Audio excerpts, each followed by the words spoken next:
Are you ready? The Christmas countdown's on at JCPenney. Through Saturday, use your coupon and dash away with very merry savings on last-minute gifts across the store, like fine jewelry stocking stuffers up to 70% off after coupon, and save up to 50% on comfy, stylish outerwear for the whole fam. Add curbside pickup to make your trip extra quick. We got your holiday. JCPenney. Offers good on select items through 12/24. Exclusions apply. See store or jcp.com for details.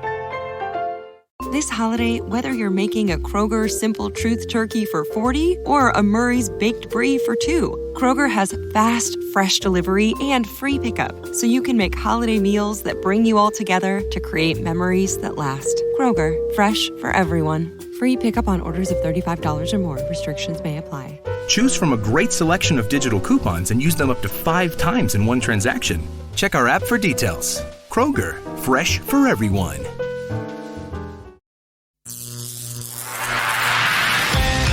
Stand by. The vacuum tubes are warming up. This is a special live broadcast right here on Georgia Radio.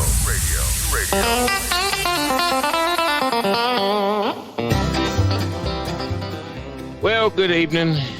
Once again, you're listening to the Georgia Folk and Farm Life radio show on georgiaradio.com with Matt Jolly, who is I'm more than under the weather tonight. He's on death's door, I think. Well, it's not that bad, but I'm bad off. I came down with the flu. He has the flu, and he's just not feeling well. It's a bad flu going around this year, but he's been a good trooper, and we're on the air tonight, and we are blessed to have Fay Stapleton Burnett back with us again.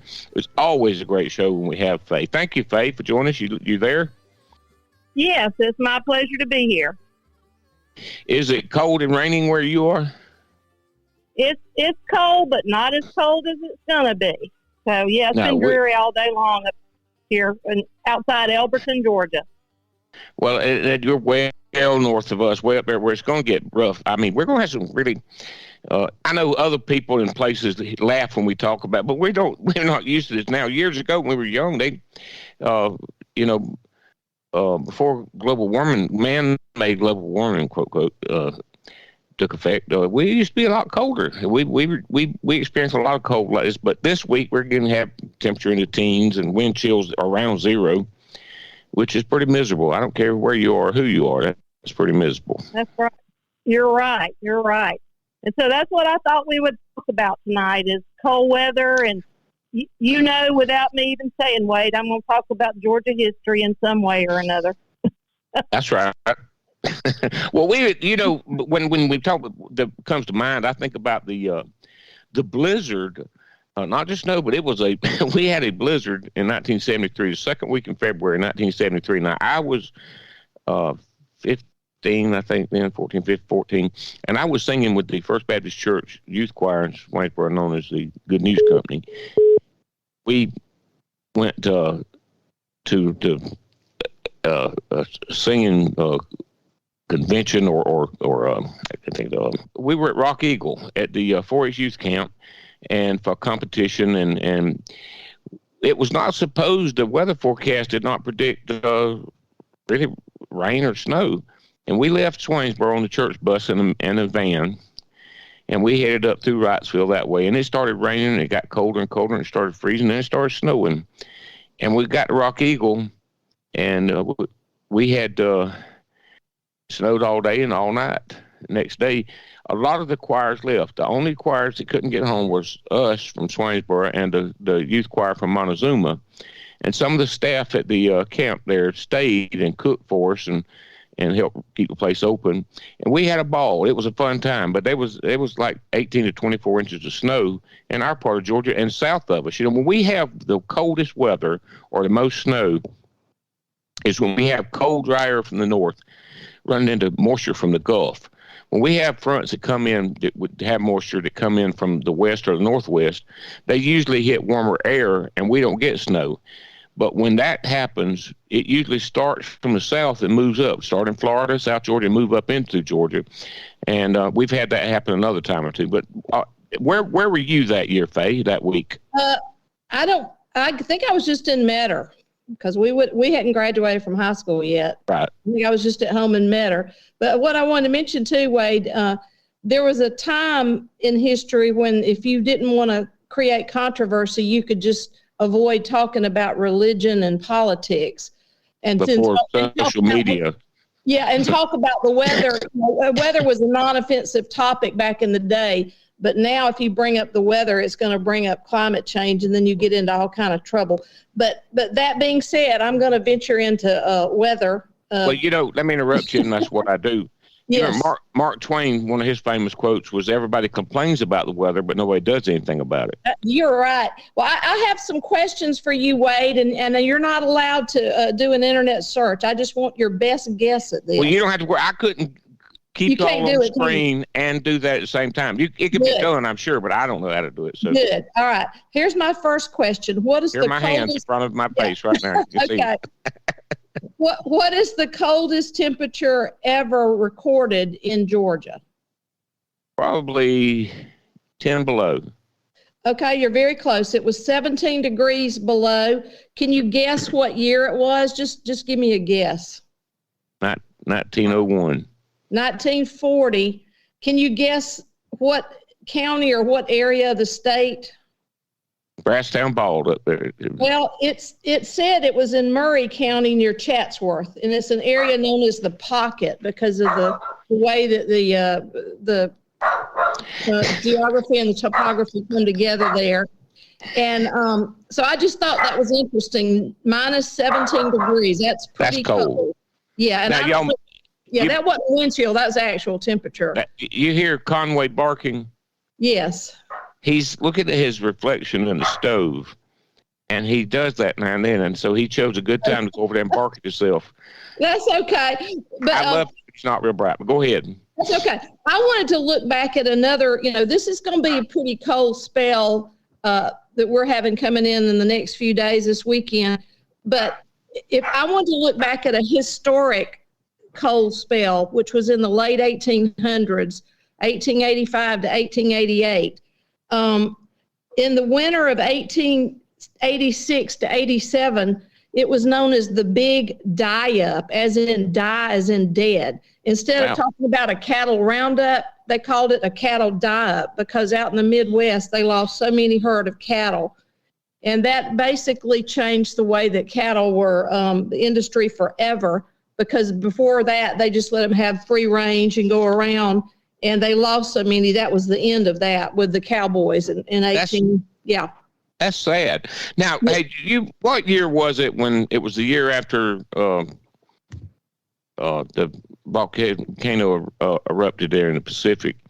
And it was called the year without a summer. And it was, they had snow in July in places, and it was very cold. I don't know. I'd have to look that up. But I just know that this was a massive historic event in the late 1880s. But seeing as how we're talking about Georgia, I want to mention that. But I want to read some excerpts from my great-granddaddy's diary in Jefferson County during this period of time. And I'm going to have Brock read it since a man wrote it. This is my great-granddaddy out there in Jefferson County. That gives you some clue as what the cold was like. It was kind of like what we have now. It was, like they talk about a cyclone, that kind of thing. It was an epic cold. So if you'll let Brock read the first selection, okay? This is from 1885 in February. February 23rd, Monday. Edgar still sick, fair and cold. Fine day for outdoor work. Some of the hands plowing and some making fence and cleaning up, etc. Preparation for farming generally very backward. This is the most protracted spell of cold weather that we have had in the climate since the year 1835, so say some of the old people. There has been ice for 2 weeks, and most of the time the ground frozen too hard to plow in the morning. The land is also extremely wet and foggy, and some of the wells almost running over. I thought that was interesting that, that was in 1885, and you had people talking about what happened in 1835, and the concept of wells running over, Wade, I'm sure you're You may have some knowledge on that. I have a shallow well in my yard, and it's down right now about probably 12, 15 feet, and I live on Sand Hill. But I've seen it level with the ground, but I've never seen it run over. Yeah. And that was only twice. By the way, going back to the, it was 1816 when the Year Without a Summer thing? Yeah, and I was trying to find Mount Tambora erupted in 1815. So the following year, the ash blocked out the sun, and that was a year without summer. And sometime you might want to read about that. I'm sure there's some references to it in Georgia. In Georgia. Oh yeah, yeah. That's getting back there from the newspapers, but I'm sure there's. Some. But we now we're saying wrap your pipes, and they didn't have that back then. And I have heard of it getting so cold in times past that people's wells froze. Oh yeah. And you could break that. You could put a heavy weight on a rope and drop it and break the ice. But living in a house, and we've experienced that, living in a house with no insulation, an old house, and heating with a gas space heater or a fireplace, you couldn't heat the house. No. And when I've lived in a house when it got that down in the single digits in an old uninsulated house, and it's pretty miserable. I've seen things freeze inside the house. People, we had a year. Do you remember a year it got down to below zero, and the wind was so bad, and people's toilets froze in the houses, and it was pipe rust. It was terrible. Yes. This when I mentioned a while ago, they've talked on the news tonight about a cyclone, talking about the blizzard cyclone. We're going to jump on from 1885 to the next January of 1886 back in his journal. And it's called an extratropical cyclone, a blizzard that came in January the 9th, 1886. And it's mentioned, if you Google that, it's talked about all over the nation. And he's writing in this diary entry about his mill pond. And if you're in little old Stapleton, Georgia, and you go out toward Gibson, there's a Duhart's Creek.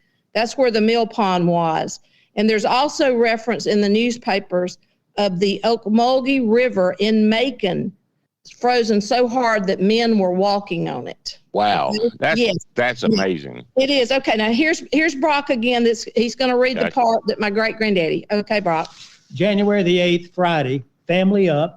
Raining heavy during the forenoon, very windy and cold during the evening. January 9th, Saturday, family up, heavy freeze. The night was stormy throughout and moving heavy this morning. Very bitter for outdoor work. Milk froze while milking. Wow. The day was spent by making fires and sticking to them. The trains were greatly delayed by the ice obstructing the working of the engines. January 10th, Sabbath day, family up, everything still frozen, no evidence of a moderation. The wind blew all night and still stirring. The sun shining brightly, seemingly without much impression. The weather being so extremely cold, I did not attend my appointment at Mill Creek Church. January 11th, family up, still exceedingly cold, so much so that all outdoor work nearly suspended. Railroads all more or less disorganized. My gin, run by water, has been frozen up since last Friday night. We can't turn a wheel. January 12th, Tuesday, family up, still very cold. The wind has ceased, but there is no evidence of a thaw. Grain generally thought to be killed. January 13th, Wednesday, family up, still cold. The papers state this to be the coldest spell that has been in this county or country in 135 years. Ground thawed a little in some spots where the sun could strike fair all day. January 14th, Thursday, family up, still fair and cold. Some air stirring that makes it very disagreeable. Hands cutting up logs. Large green pines frozen through. Cut through the ice on my mill pond, and it measured 3 1/2 inches where the water was 12 feet deep. Friday, January 15th, still cold. Wind from the north, very sharp. Some clouds indicating snow. The ground is said to be frozen from 6 to 8 inches. This is the 8th day since the spell commenced. Went up to see an old colored man by the name of Moses Hart to assist him in fixing his will. On my way, I drove in on some ice and my mare slipped down, and it was with some difficulty that I succeeded in getting her up and out. I tried to break the ice with a rail, but I failed to make an impression. Some scattering drops of rain late in the evening, but note, in 1854, Reedy Creek Church was recovered by Mr. W.G. Wren, and this week was recovered by the members of the church. Just of note, when you talk about pine trees being frozen, that's amazing. And this was the coldest spell since 1751. Wow. Now, he mentioned recovering. What they meant by recovering was putting wooden shingles on the roof. Wooden shingles, yes. Yes, They didn't have the tin roof then. It was all wood shingles, yes. Right. And Reedy Creek was the home church. It's out there. And I know, Wade, you know what I'm talking about, the panhandle of Warren County. Yes. Okay. It's right out there. They call it Stapleton, but it's actually over the county line from Jefferson. But when you talk about your mill pond being frozen that much of a depth, and it's interesting that they were actually recovering the roof. Yeah, I wonder why they chose that time to re-roof I don't know. It might have been necessary. Listen, it's break time. We need to go and take our break. Matt? Hi, this is Wade Peoples from Georgia Folk and Farm Life Radio. I'm here to tell you about Meeks Brothers Cattle Company, and you don't have to worry. Winter season is here, and Discount Tire wants you to stay safe on the road. Get 30% shorter average wait time when you buy and book online at DiscountTire.com. Discount Tire. Let's get you taken care of. Let's get you taken care of. The Venture X card from Capital One gives you premium travel benefits, perfect for seeing Taylor Swift The Eras Tour. Presented by Capital One. Ooh, I do love her. Earn 5 times miles on flights and 10 times miles on hotels through Capital One Travel. Enjoy your stay in Suite 13. Whoa, 13? That's Taylor's lucky number. The Venture X card from Capital One. What's in your wallet? Terms apply. See CapitalOne.com for details. This holiday season, Peloton's got a gift for you. Get up to $400 off Peloton Bike, Bike Plus, or Tread packages. Choose the package that's right for you with accessories like our cycling shoes, a heart rate band, non-slip grip dumbbells, and more. Peloton, fitness that stays with you. This limited time offer ends December 25th. Visit onepeloton.com to learn more. All access membership separate. Offer ends December 25th, 2022. Excludes Bike, Bike Plus, and Tread Basics. See additional terms at onepeloton.com. About supply chain issues or where your beef comes from. Do what I do and call Meeks Brothers Cattle Company today. You can get a whole, half, a quarter, any amount of beef you want. Good quality beef, vacuum packed, lasts up to 3 years in your freezer. It's grass-fed, grain finished, made to order. Visit Meeks Brothers Cattle Company on Facebook today and tell them Brother Wade sent you. And that's Meeks Brothers Cattle Company. Thank you. Georgia Radio. Good company and great country. You know, enjoying the country music.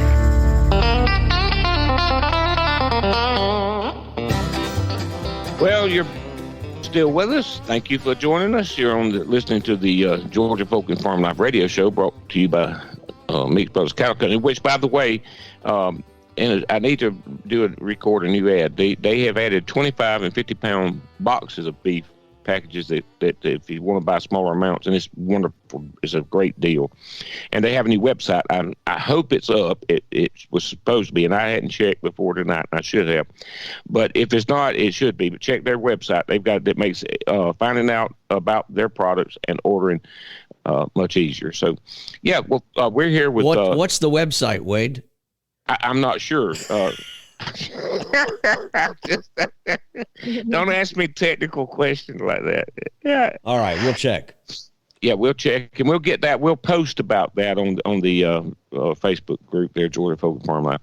Well, we're back with Fay Stapleton and Brock, Fay Stapleton Burnett. If I ever forget to say Burnett, slap me. Oh, it's all right. We're good. I know Brock is used to that, but they're here with us tonight, and glad to have both of them. We're talking about historically cold weather in Georgia, and I can remember when I was young, the mud puddles froze solid quite often. Our pond would freeze, get a sheet of ice, and we would throw rocks across it, and it was never enough to walk on. We we were big youngins, chubby youngins. We knew better. It'd have to be some thick guys to hold us, but we don't see that much anymore. And we used to see icicles hanging from the edge of the roof quite often. But I don't like an ice storm. I like snow. I like cold weather, okay, but I do not like an ice storm. I don't want to be without power. The last one we had, I think it was in 2016.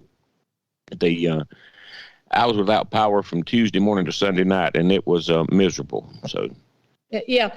I did want to mention, since we're talking about weather, Wade, in the 3 years that this diary was written in the late 1880s in Jefferson County, there was 3 major weather events, one every year. You couldn't have orchestrated it to be better. One was this epic cold that we're reading about tonight. The other one was an earthquake, the earthquake that hit Charleston so badly that also that hit up into Jefferson County. He describes that. And the other is basically what it was a hurricane, but the effects of a tropical storm, the flooding that occurred. And, we take it for granted. We're sitting here looking at the news and the radar and everything. These people, when you read his diary, they're just kind of going along with their life. They're at somebody's house and they're planting their crops, and like, wham, something hits them. You know what I'm saying? Yeah, I'll just give you a good example. They had no idea. They had no idea it was coming. I'll give you a good example. My grandfather, Robert Morris, was born in 1901. And when he was a young boy, and I wrote a Christmas story one year based loosely on that, So Close Yet So Far Away. But it was in the wintertime, but it was warm. The weather was warm. And actually, there was no weather news. They didn't know. They just took what came. And Grandpa went to up a good distance away dirt roads. His mom and daddy let him walk to a friend's house and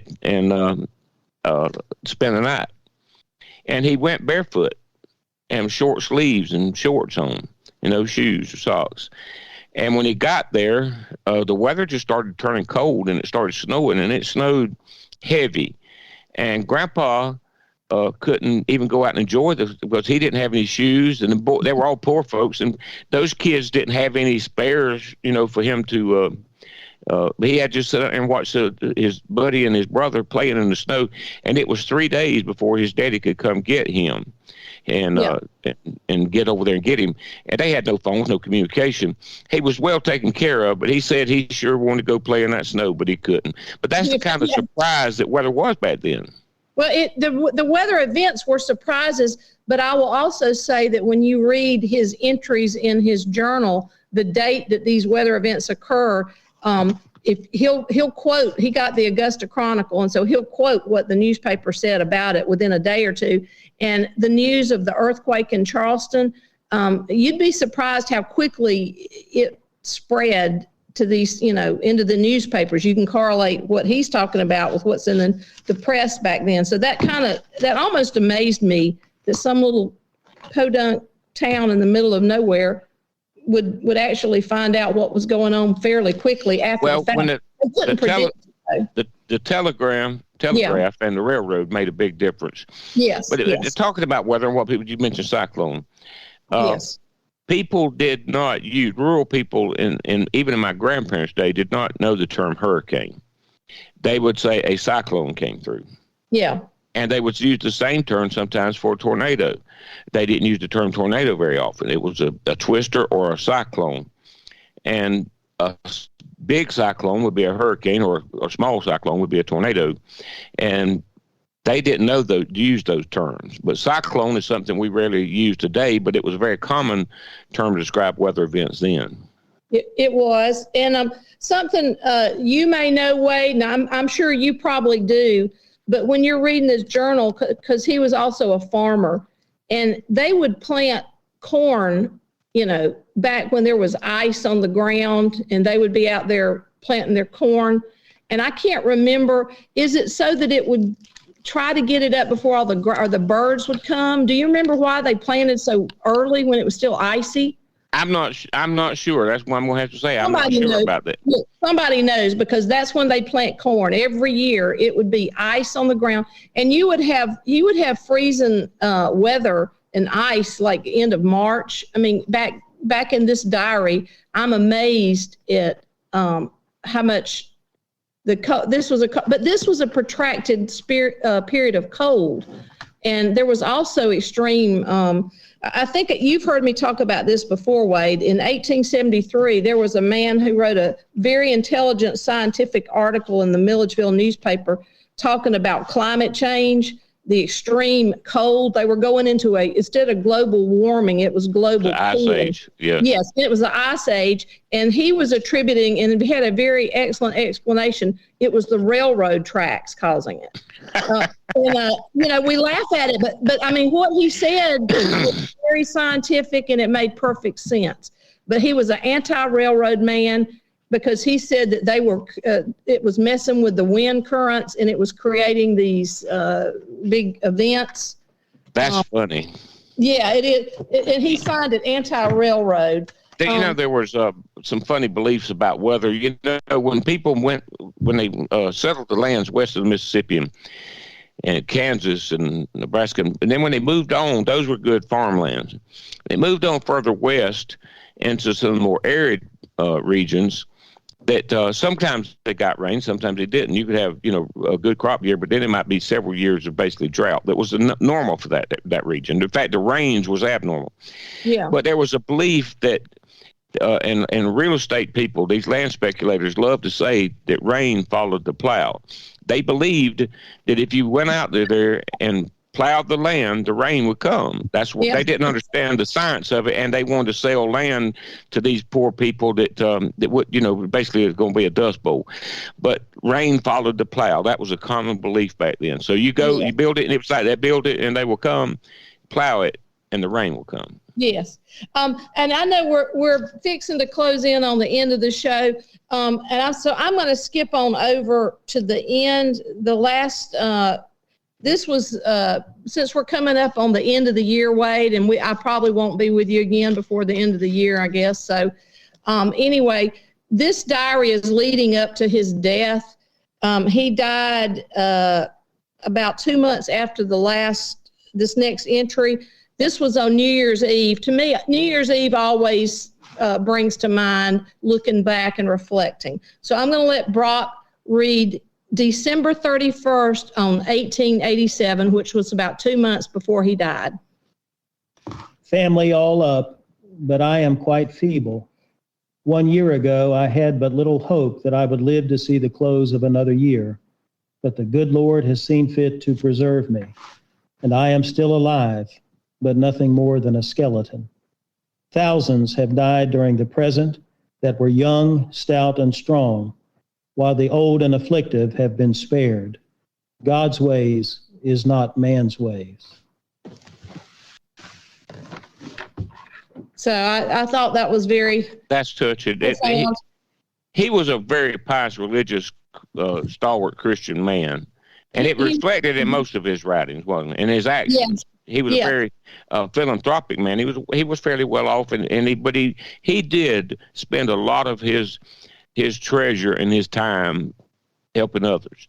He is, Wade, but it's an interesting thing. He was born in 1824. He went to church his whole life. His daddy became a Baptist preacher in his 60s. But this man, my great-granddaddy, did not become a Christian or a preacher until he was 51 years old. He said he had a calling when he was a young man to be a preacher. He resisted the call his whole life, and he said that it was a dereliction of his duty, and that once he became a Christian and was called to be a minister, he spent the rest of his life trying to make up for his dereliction of duty his whole life. So he was a very interesting man. His father was too. Yeah, his father was just quite the character. But see, this is a man, we've got to understand this in 1888. He grew up listening to his granddaddy talk about fighting in the American Revolution. Right. He grew up listening to his daddy talk about fighting under Andrew Jackson in the War of 1812 and killing Indians in the Seminole Indian Wars. And he fought in the Civil War. He mustered in and out several times due to diarrhea. He had diarrhea for 7 months. But anyway, dysentery. That's one of the greatest casualties of that era and that war. People don't like to talk about. Well, I know he had dysentery for 7 months, but he regained his health and he went back in at the end of the war. And you know this, Wade, and some of our listeners know this, but he was the head of militia from Jefferson and Emmanuel County areas and some other counties, which was the old men and the young boys who were totally untrained, unequipped, ill-skilled, and had very high casualties. And one of his regiments was the Mr. Coleman, the Coleman House in Swainsboro. Right, he went on. He was only 16 when he was in the war, so he went on to become a wealthy banker. So I always think about that. But yes, I mean, very reflective of his life, and I just think to have a record of what the cold they experienced right there in that county, which had to be just bitter. The animals, you think about the animals, Wade. Yeah. You have a barn, you know. What prompted the journal, Fay? It's Matt. Sorry for jumping in here. I don't know. It's really interesting. My plans are to publish it. It is not a diary of his innermost thoughts. It is a journal, and he did it every day for 3 years leading up to his death.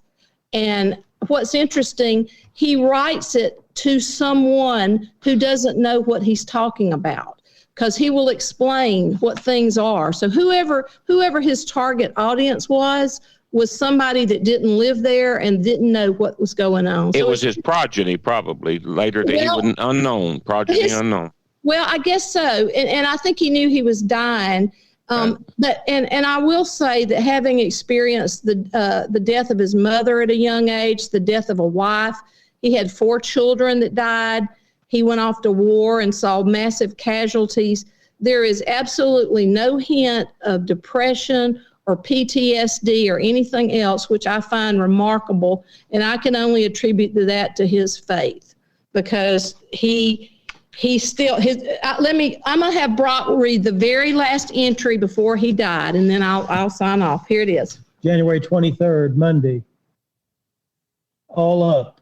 Commenced raining during the night, and today it has been busy all the time, and the fire feels pleasant.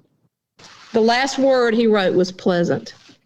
That is good. Yeah. So that's all. I wish everybody a Merry Christmas and a happy and healthy New Year, and stay warm. Thank you, Faye. Thank you, Brock. Okay.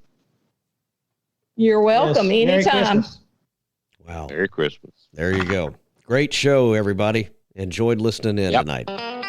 Thanks, Wade. Yeah. Thank you, everybody, for joining us tonight. And join us next week, and join us on the podcast. Listen anytime. And repeats of the show. When are the shows repeated, Matt? Wednesday morning, Friday morning? Yeah, Wednesday morning when I remember. When you remember. And Friday morning maybe too? Yes, whatever. That's the good thing about owning the radio station. Listen, I haven't been awake in 3 days for more than about an hour. So I'm doing. Thank you for being a trooper and being here tonight with us, Matt. Thank you. All right. Good night, everybody. Night. We love y'all. Good night.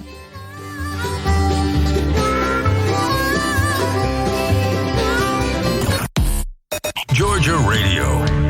Good company and great country. Enjoying the country music.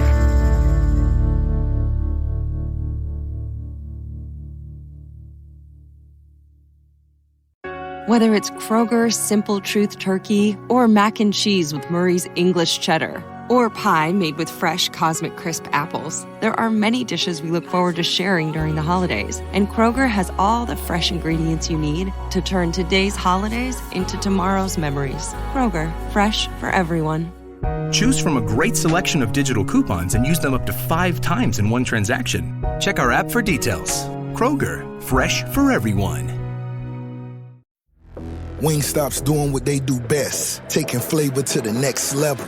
So when chicken sandwiches only came in spicy and plain, Wingstop said, nah, make it 12 flavors. Lemon pepper chicken sandwich, OG hot, mango habanero.